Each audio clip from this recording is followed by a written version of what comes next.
Great, everybody. My name is Mark. Again, welcome to MD Ready. Today, we're going to talk about a kind of relatively new but sensitive topic in reference to concealed carry.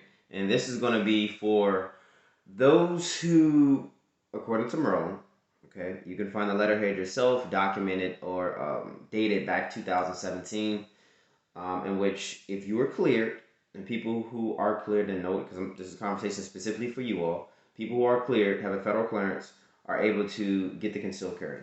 Now, I preluded, I kind of alluded to a little bit in one of my previous Maryland CCW videos, but I had a gentleman who recently subscribed by the name of Brandon I Am.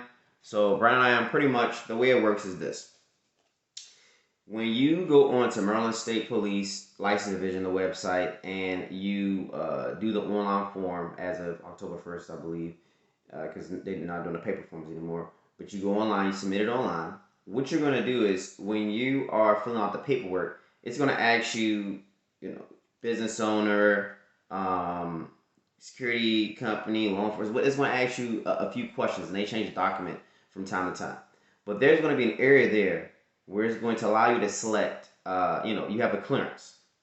Whatever level of clearance you have, TS, secret, confidential. I mean, honestly, even something as small as a NACLAC, right? Like you have like a NACLAC or ANCL or something like that. There's variations, right?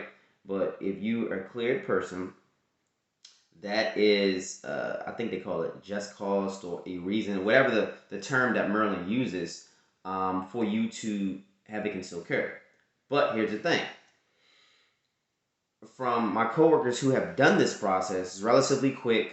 You submit your application, get your fingerprints, you shoot, you do everything you're supposed to do. It's probably going to take you some time. I don't know how, but my coworker, a guy who recently left our company, he started the paperwork and submitted his stuff in, I think, mid-November, and had went through his investigation like in 2, 3. It was crazy, right?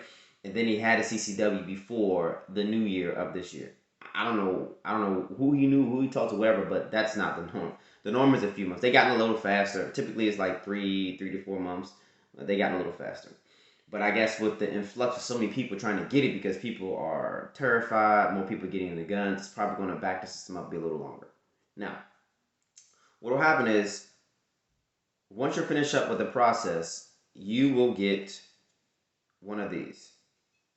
Okay, it'll look just like this, but on the back of yours, you're going to have, see what my restrictions say, none. Can you guys see it? Is it focused in? Okay, so mine says none, but whether you're a business owner or let's just focus on those who are clear federal people or clear individuals who have a clearance. It's going to say restriction and only valid while working or holding blah blah blah clearance, because that's what theirs have said. But what you can do about that is you can go online and submit the form that allows you to remove your restrictions. Okay, so I can't think of the form right now off the top of my head. I literally said it in my video yesterday, but I think it's a modification form or something like modification form. The goal is to just go in and get it, right? Because once you get it, you have it. Awesome. Now, it's going to state the clearance and the agency you support. Why a police officer would need that if they decide to pull you over, I don't know. Maybe they're going to change this up, but to me, that's just giving up too much sensitive information because people don't, number one, people don't need to know you have it. And then two, they don't need to know what agency you have it for. I don't know. But let me tell you about more a little more how the process works. So what you're going to want to do is this: fill out your paperwork, okay? Prior to meeting with your investigator, contact your federal security officer at your company or your security officer for the agency that you're actually an employee of. So if you're DOD, contact your security officer. Go to security officer. If you're contracted, contact your FSO, your facility security officer. Have them go ahead and write you up a letterhead, because when you meet with the investigator, they're going to want proof that you are cleared. So all in all, fill out your documentation. You're gonna have to put your personal information on there. Select that you have a clearance, what type of clearance you have, who you have it through, the nature of your work, because I guess Maryland looks at it like this. If you have a clearance, you're at risk for being, kidnapped, captured, whatever it may be, and you need to be able to defend yourself. When I think that can happen to anybody, right? That can just happen to anybody, whether you're cleared or not, whether you're a business owner or not, whether your life is in danger or not, whether you're law enforcement or not, that can happen to anybody. Now, after you contact your FSO, because my FSO was like getting these things out quick, because once people find they can do it, I was like, hey, look, you need to do this, you need to do that. Once your FSO writes a letterhead up, more than likely they're going to keep it on file until the investigator asks for it. But I mean, if they're not being silly, they'll probably just give you the letter so you can take it to the investigator. The investigator is going to sit with you. I would say make sure that you have your documentation. Make sure that whether they may ask for W-2, they may ask for a few things, right? So get the documentation that they ask for. Send the documentation in that they request for on the form, but make sure you also bring these things with you. And if they don't want the documentation you have in reference to your letterhead from your FSO, just call your FSO on the phone. They're probably going to ask for a reference to that nature. Call your FSO, let the investigator speak to them, and you should be good to go. After you're done with the investigator, you're more than likely going to be assigned to somebody at the state police barracks, probably in Pikesville. And they're going to look through your information, make sure you're good to go, and send out your CCW. So it's not as easy as getting a concealed carry in Virginia, no, by no means, but you can still do it.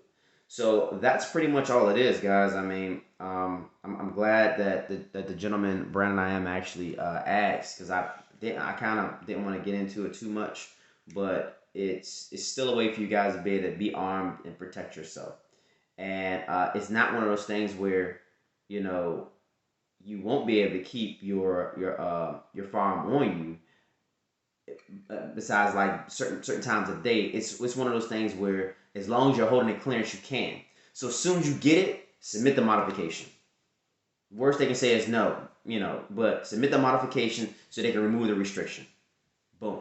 So I pray that makes sense, guys. I know I was a little long-winded, went off on my little tangent, but all in all, that's pretty much all you need to do, and they're getting them out pretty quickly. The good thing is that you don't have to be a Maryland resident, because I know of a few people who are non-Maryland residents who have done this.